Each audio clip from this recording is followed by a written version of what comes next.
મોરબી ખાણ ખનીજ ફરી ઊંઘતું ઝડપાયું. રાજકોટ ફ્લાઇંગ સ્ક્વોડની ટીમ ત્રાટકી, 2 હિટાચી અને 3 ડમ્પર કબજે કરી હળવદ પોલીસ હવાલે કરી અને આગળની કાર્યવાહી હાથ ધરી છે.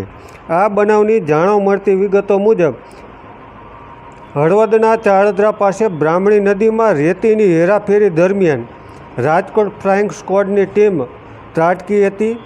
જેમાં ગતકાલે થયેલી કાર્યવાહીમાં ગોપાલભાઈ નારાયણભાઈ જાપડા અને જિજ્ઞેશસિંહ સુખદેવસિંહ ઝાલાના હિટાચી મશીન બંનેની કિંમત છે આશરે 50-50 લાખ તેમજ સુખદેવભાઈ લક્ષ્મણભાઈ જાપડાનું ડમ્પર નંબર GJ 23X 6772 કિંમત ₹20 લાખ, જગાભાઈ નારાયણભાઈ જાપડાનું ડમ્પર GJ 13AX 6101 કિંમત ₹30 લાખ અને રમેશભાઈ માંડણભાઈ ભરવાડનો ડમ્પર GJ 36V 3001 કિંમત ₹30 લાખ, કુલ મળીને 1,80,00,000 લાખથી વધુનો મુદ્દામાલ કબજે કરી હળવદ પોલીસને હવાલે કરી અને આગળની કાર્યવાહી હાથ ધરી છે.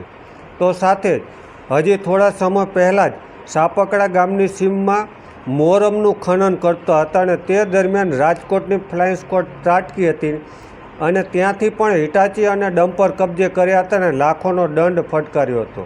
ત્યારે ખાણ ખનીજ વિભાગની ટીમ જે કામગીરી કરી છે તેની સામે સવાલ છે. શું ખાણ ખનીજ વિભાગને આ નહીં દેખાતું હોય?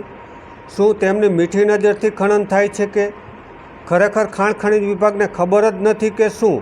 હાલ તો રાજકોટ ફ્લાઇંગ સ્ક્વોડની ટીમ હળવદમાં ત્રાટકી છે અને હળવદમાં ત્રાટકીને 1,80,00,000નો મુદ્દામાલ કબજે કરી હળવદ પોલીસને હવાલે કર્યો છે. ત્યારે મોરબી ખાણ ખનીજ વિભાગની કામગીરી સામે સવાલો ઉઠી રહ્યા છે કે કેવા પ્રકારની કામગીરી કરે છે. ત્યારે જુઓ વિડીયો.